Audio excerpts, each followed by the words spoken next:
Hey crafters, welcome to cozy season. Jewel tone colors, fuzzy textures, pumpkin spice everything. It's pretty exciting. But I can't go out and buy new seasonal pieces each season, as often as I would like. I don't know if that's ever happened to you. But one way I kind of, get my seasonal fix is by upcycling existing garments into things that fit me and maybe fit my style. And the pieces we're going to work with today were actually free. Yeah, I don't know if this is happening in your area, but around here, and especially during the pandemic, people seem to have been doing a lot of closet cleaning and garage cleaning and would put out boxes near the curb with, free signs on them. So I have been stalking the free piles in my neighborhood.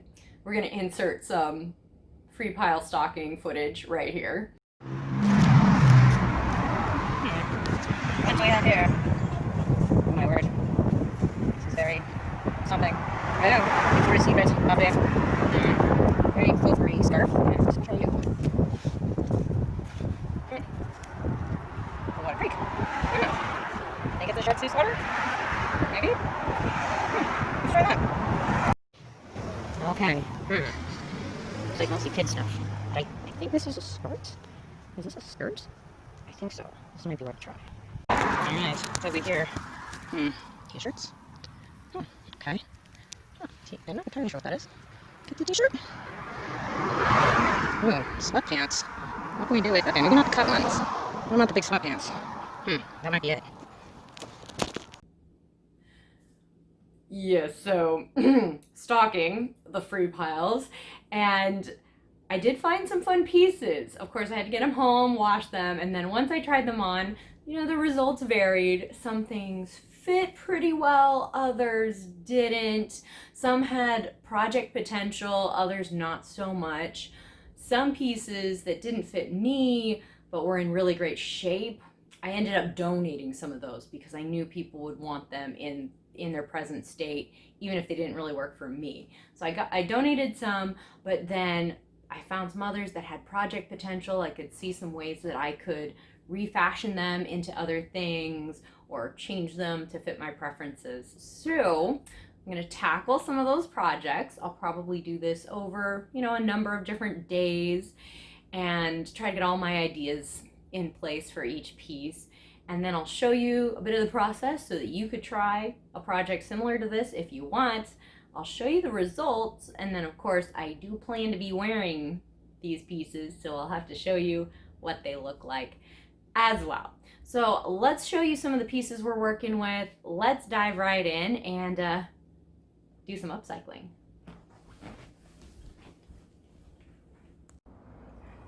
Well, we have some very vibrant pieces to work with here. I'm excited about this sweater and this skirt because of their fiber contents. The sweater is linen, the skirt is silk. You know me, natural fibers make me think of tie-dye. So while these colors are really bright and beautiful in and of themselves, I'm thinking if I can just maybe darken them down or add kind of a watercolored marbling effect across the garments, that I might actually like them even more. They might even be a little more wearable for me here in the fall and winter months. The skirt is also a little big in the waist, so I will probably have to take that in. But other than that, I think it's just tie-dye time. So what have I got today? Well, I'm using some of my favorites. Oh man, I love this RIT dye stuff. I got my color fixative to help lock in the color when I'm done. And I'll definitely be using my favorite charcoal gray. I love this color because it kind of, it can work with base colors nicely. It will darken a color and add some texture to it without completely eliminating it, especially if you add a little less dye than the directions say. So I'm excited about these guys. Yeah, I'm going to be doing this dyeing process in my sink, and I will link to some of my previous videos where I walk you through those steps. It is pretty easy peasy, and I will be following the directions on the back of the RIT dye as well. And then I'll show you what these look like. Woohoo! Whoa! Woo! Well, here these guys are after going through that gray RIT dye. Woo! The silk of the skirt and the linen of the sweater really took the dye nicely, and it's super fun to see how that gray dye can go over a really bright color and just kind of darken it down a little bit while also adding texture, that kind of boho swirly watercolor tie-dye pattern that we love so much. Oh, I really like these. Gosh, yeah, these are fun. I think I'm definitely going to wear the purple top more now that it is a little darker, and also I love me some tie-dye. So anytime I have a chance to kind of show off that look, get excited about it. Makes me happy.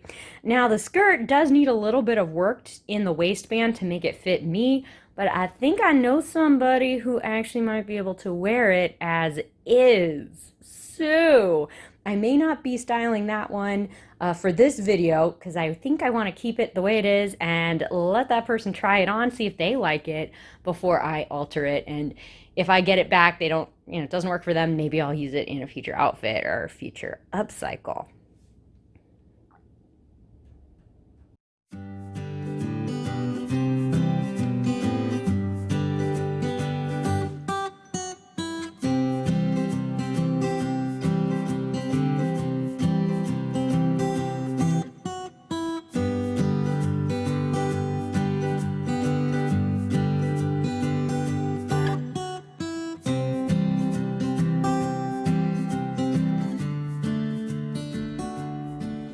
Well, now we've got a lovely pair of men's sweatpants to work with, and I'm kind of excited about these guys because I've been thinking of a sweatpant project for a while, and this might be the day. These are quite a bit too large for me, which is great because it gives me lots of fabric to work with. So what I'm thinking of with these guys, and I haven't tried this before, but I think it should work, I want to make a hippie skirt. Ever seen those skirts that you kind of think of 1970s when you see them? They're made out of jeans. Here, let me show you what I'm talking about. So with the hippie skirt, normally the inseam here would be cut out. A piece of fabric, probably from the leg of the jeans in hippie times, would then get sewn into the space between the legs, making, full panel in the front, and you do it, of course, on the back. So turning pants into a skirt. That's what I want to try with this too. I think it should work. So if I open up the seam, I'll cut off the legs, I'll use some of the extra leg fabric to insert a piece in the front and the back. I think that should work. I'll probably have to take in the waist a little bit and might have to make some other adjustments, but design wise I think it'll work. We have one kind of snag. Actually, quite literally a snag. The back has several holes. Here, here maybe. Let's see if you can see these. Yeah, we got some holes. So I'm almost thinking of making the back the front of the skirt, and then maybe doing something kind of cool with iron-on patches. Like maybe putting the patches on the front so that they're kind of decorative. We'll see. I'm gonna have to look at the placement of these holes again. I could just patch them from the back as well, but there is also some kind of white frayage showing. So I think I might kind of need to make them a design feature, maybe with some stitching around them. I don't know. We'll see. Let's start working on the skirt shape, and then we'll work on the patch idea, or maybe I'll come up with some other ideas for these holes. I don't know. Let's try.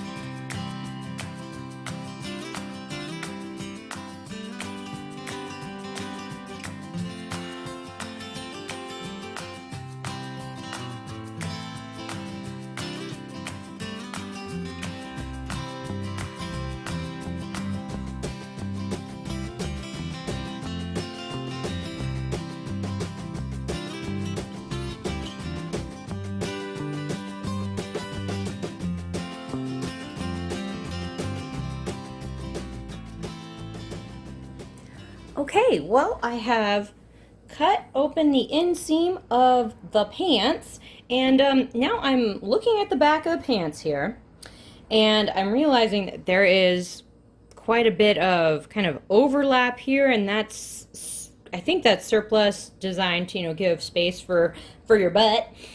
Since this is the back of the pants, I think I'm going to cut open this seam just a little bit and then fold this seam down so I can sew it flat. So let's try that.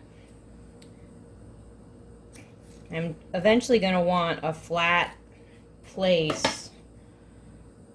Oh, needs a little bit more. I'm going to want a flat set of seams where I can insert the extra fabric, so I don't want quite this much excess here. Okay. Okay, so if I kind of overlap it this way, I'll trim off a little bit of that extra seamage there. But if I pin this down here, this will basically make the back flat. Maybe just a tiny bit more. So that's getting rid of that extra booty fabric, and we stitch down here. That will give us a flat back, and of course then I'll be inserting fabric into part of the remaining opening in the leg. I might have to do a little bit of this kind of adjusting on the front as well. It's usually not quite as distinct because there's usually more fabric in the back. Remember how I had said that I was thinking of making the back of the pants the front? Well, turns out I can't do that after all, because the front is where the drawstring is. And these are really big in the waist on me, so I think I'm going to need to keep that drawstring there. So, back of the garment will stay the back, the front will stay the front, and yeah, I do have some of these holes that are kind of obvious and some paint marks here on the butt area, but I think I'm going to end up patching these holes from underneath with an iron-on patch, and hopefully it'll kind of cover them up a little bit. If they're still really bright white, like this paint is still kind of white, I don't know. If it bugs me, I may end up like maybe using some fabric paint all over the garment to try to hide those, or yeah, not quite sure. But so far I'm going to pin this flap in place and stitch it down. I'll also probably trim off a little bit of this bulky seam here. We'll see. Although the white's kind of cool. No, probably trim a little of that, stitch this part down, and then I'll go look at trimming off part of the pant leg. Now I have some extra fabric, and then I'll insert pieces of the pant leg in the opening in the front and the back. Okay, let's get sewing.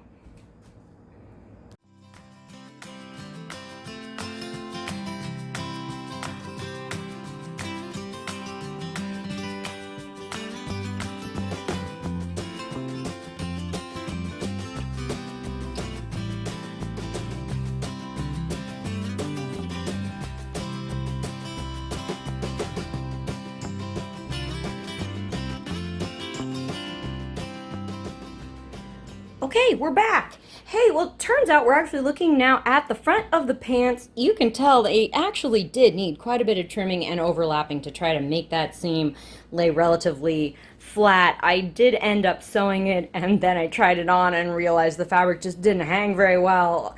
I unpicked those stitches, pinned it, and then tried it on just to see how this actually hung as a stitched together piece. And then once I liked it, I stitched it down. So that took a little bit of time. Do have a trick to share with you though. The plastic cutting board.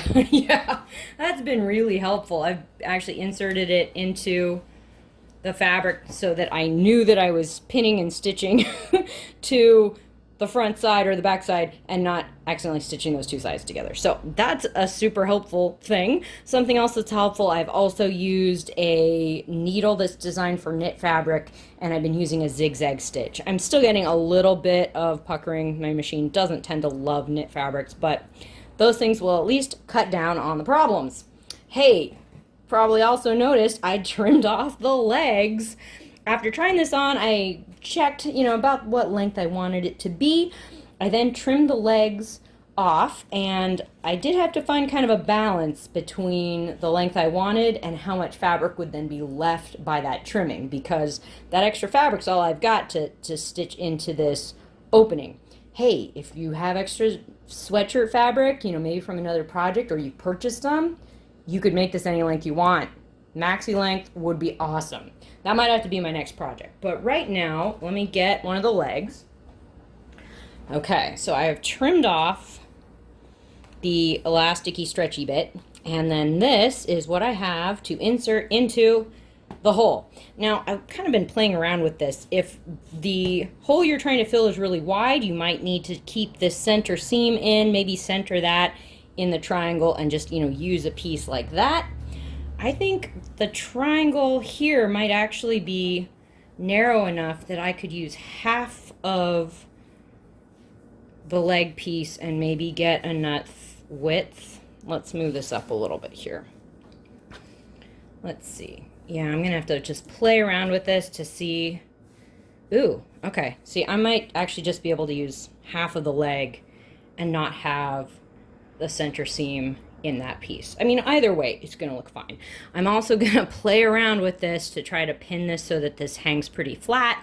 I'll also try it on just to see how it's doing before I stitch it up again with that zigzag stitch. But we're actually getting pretty close. So I'm going to do some pinning and some sewing. See you in a minute. Okay, well, I have inserted the panels. Here's the one from the front. I got away with using about half of the pant leg in the front. And then let's check out the back. All right, so the hole I needed to fill from the back was actually a little bigger, so I ended up using more of the pant leg. I centered that side seam just for fun, and that's all set. So you can tell I definitely need to trim some edges to get the hem of my skirt even. So that's my first job. I don't think I'm going to roll under and stitch this hem. I think I'm just going to leave it raw because, hey, it's sweatshirt fabric. Doesn't really ravel. I think it'll go nicely with these kind of raw edges that we have and just the attitude of the whole garment. I probably will do a few little zigzag stitches, though, over the side seams just to make sure those don't come undone in the wash. So I got to hem it. I'm now looking a little closer at these holes on the back. I think I'm just going to put those to the test with an iron-on patch or two and just leave them as is. I don't think they and the paint marks bug me quite enough to do something totally different with that. I might change it later, but we'll see. We'll see. I may add like a panel of elastic maybe into the back of the skirt just to try to cinch that waistband in a little bit more. Even with the drawstring, it's pretty big. So if I add a little bit of extra scrunchiness, to the back, not quite this much obviously, but scrunch it in a little bit more, I think it might help it fit better. So waistband, patches, and hem, and then we basically have a skirt. So you could do so many different variations on this project. I'm really excited to wear it because just feeling it, I'm like, ooh, so comfy.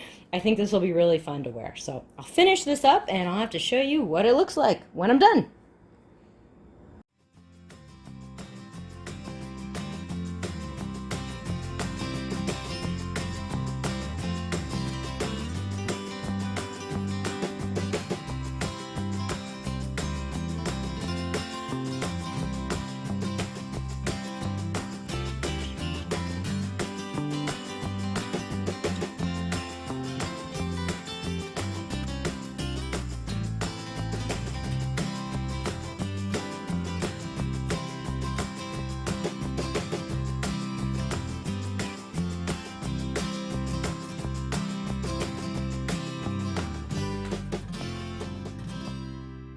It's sweatshirt time.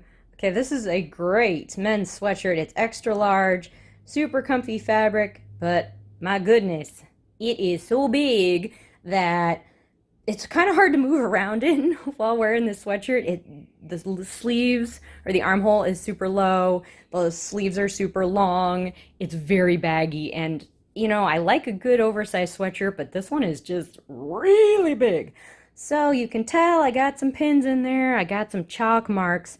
I'm going to be cutting in those shoulders. I want to make it so there's less fabric there. So I'm going to cut off the sleeves, take the sides in at the shoulders, and then I'm going to take the side seams in as well. I want to make it so there's less fabric going down like my torso area. Once I've cut off the sleeves, I'll probably cut those down a little bit too, just to make them smaller. And once the pieces are smaller, I'll reattach the sleeves, sew up the side seams. I know it sounds complicated, but I first found this process on an awesome blog called It's Always Autumn. And I will definitely link to her blog post because it really inspired me. She was working with an oversized flannel shirt and taking it in the shoulders, and that kind of blew my mind. It was like, oh wow, what a great way to, make an oversized garment look a little less sloppy and fit your body while still maintaining length. So I'm gonna be doing that process with this sweatshirt, and let's get out the scissors and I'll show you what I'm doing. Okay, so to get started with our sweatshirt, I tried it on and I marked where I wanted the new shoulder seam to be approximately. I'm planning to cut the fabric off right about here. The seam allowance will bring it to right about here, and that will still be a little bit longer than my actual shoulder. It'll still be off shoulder a little bit, but I think that'll be right. So I kind of marked right there for the shoulder. I also tried to pinch those side seams in to see how far I wanted to take those in, and then I kind of got those markings there. I also figured if I put the bottom of the armhole right about here, inward and up a little bit, I think that'll fit a little bit better. So I've kind of used my tailor's chalk to try to sketch out a line to show where I'm going to cut. I'm also planning, once I've removed the sleeves, I'm also planning to take them in a little bit, but I don't want to cut all the way down to that cuff because I want to keep that cuff intact. So I think I'll just trim off a little piece of that really wide part under the arm. So that's what I'm going to be doing. I think once I cut one side, I'll then fold the fabric over and use that as a pattern to cut the other side. Also, before I do this, I should probably use my chalk to mark the very edge, like the shoulder edge or the center point of the sleeve and the shoulder. I might actually put some pins in here too because this might rub off. But this will help me be able to line up my sleeve and my shoulder a little bit easier later because these seams are forward of the shoulder, and I don't want to line up my sleeve with this because it won't be centered. So I'll just try to give myself some hints as to, okay, where's the middle point of the sleeve, where's the middle point of the shoulder. Maybe put some pins in there just to help. And I think it's time to head to time lapse for some cutting footage.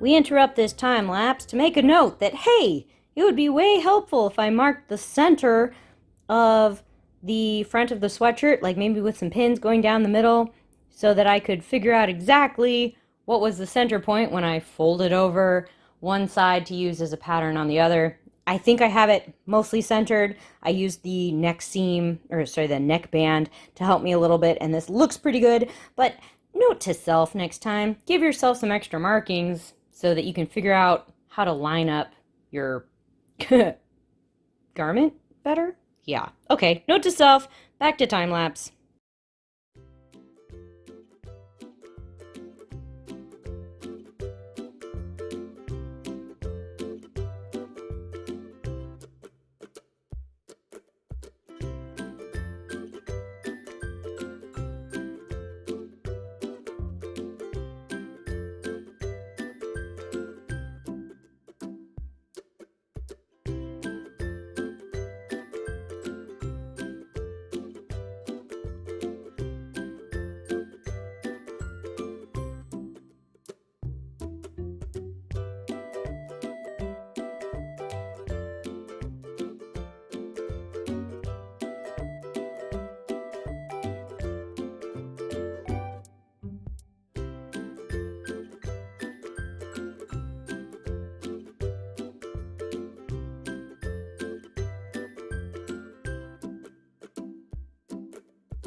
Okay, here's where we're at. After a bit more finagling to get the both sides of the sweatshirt to be evenly trimmed, I now have the sleeves, I have the body of the garment with the sides open and the shoulders open, and I think my next step is I'm going to attach the sleeves first. I know it sounds a little weird. Usually you sew up the side seams, you leave a hole for the arms, and then you insert the arms, but this was kind of a cool way that was introduced to me. Sew the sleeves on to the garment first, and then sew up the side seams and the underarm seams at the same time.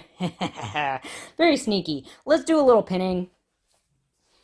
Okay, so since we've cut the side seams and cut off the arms, we can actually,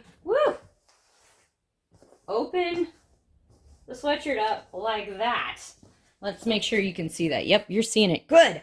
Okay, so I did use some pins after all, and I'm really glad I did. I used some pins to mark kind of that shoulder edge approximately. And then I also put a pin on the inside of the sleeve. So that's going to help me a little bit. Let's make sure I'm sewing the correct thing to the correct thing. Okay, so I think what I'm going to do is I'm going to try to line up my pin on this shoulder edge of the sleeve to this edge here. I'm going to go along and I'm going to pin right sides together all along here so that I then have my sleeve. Now it's going to be okay. I'm going to have some extra here that I'm going to have to just kind of work into the side seam. That is a-okay. All right, let's get pinning. Time-lapse time.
Hey, well, I pinned and stitched the arms back on.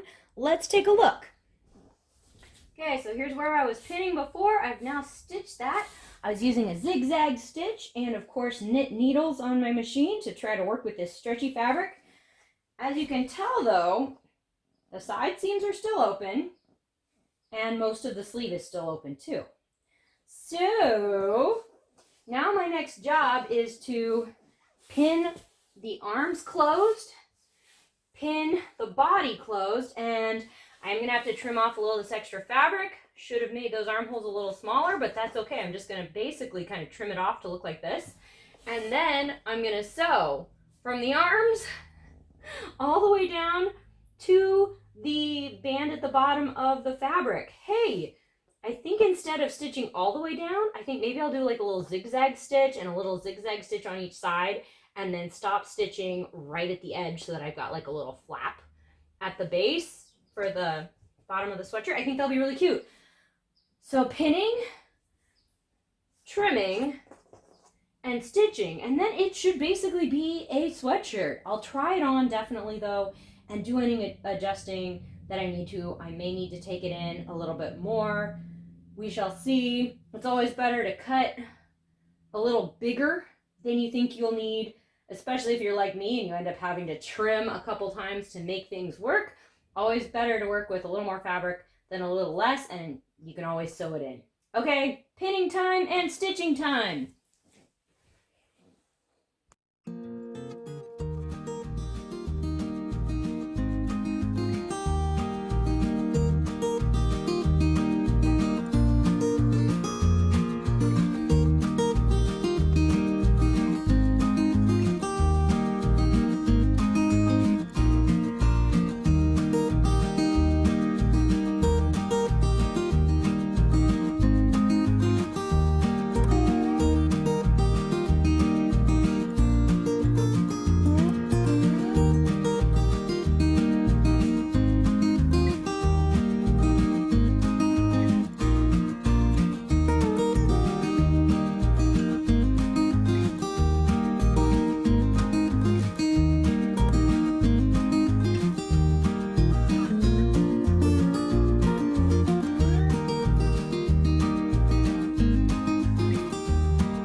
Well, crafters, hope you enjoyed these projects. I definitely enjoyed the hunting for things to work with and then trying to figure out, how I wanted to transform each garment and then seeing the results. They're pretty comfy. I've been wearing these pieces a bit so far, and I always come back to the fact that they're really comfy. So I'm excited to wear these a little bit more in the fall. Definitely some project takeaway. I think when doing a sweatshirt refashion like this one, I would definitely recommend cutting it down bigger than you think. Because I kind of made the mistake of cutting it down on one side a little bit less evenly than the other, and then I had to trim. And so I'm glad I didn't make this much smaller, because this is about what I want. So, cut bigger. You can always sew the sides in a little bit more later if you need to. So that's my sweatshirt refashion recommendation. The skirt was super comfy. I think I want to try doing a maxi length skirt for, colder temperatures. So that means I'll need to find a pair of sweatpants and possibly some matching or coordinating sweatshirt fabric that I can then use on the insert V in the middle. So I'm going to be on the hunt for kind of a coordinating pair like that. I think I also want to use a pair of sweatpants that are a little bit closer to my size. The ones I'm using were like an XL or maybe a 2XL, and they're really big in the waist, even though I did insert some elastic in the back and I have the drawstring. They're still kind of big, and then they're a little poofy in the hips, just because of how much fabric there is, and also their pockets, which, hey, I love pockets. But I think if maybe the pants were a little bit smaller, maybe more like a large or so, they might have a little less fabric and just like hang a little bit more nicely for, say, a maxi skirt. So I'm on the hunt for another sweatshirt pant skirt project. Oh my gosh, the tie-dye. I've got to say, I love that gray RIT dye for just toning down other colors a little bit. I love the new kind of watercolor purple effect of the purple top. I love it so much more than the bright purple. I mean, don't get me wrong, bright purple is awesome, but just for me, having it toned down a little bit makes it, makes it just easier to wear for me. I think that gray especially works nicely on cool toned garments. And of course, you want to be working with natural fibers as much as you can when you're working with dye. So it worked really nicely. That one was linen, and wow, it dyed really well. So there's my takeaway. I'm going to stay in my cozy outfit here and do some crafting and possibly some reading a little later. We'll see. But hope you enjoyed the project. Hope it inspires you to, maybe upcycle some, castaway items and turn them into something you love, something new for cool temperatures. And I will see you guys in our next project. If you found this amusing, punch that like button to let me know, and subscribe for more projects coming your way from Partners in Craft. You can also check out our blog at partnersincraft.com. Stay crafty, everybody. Bye.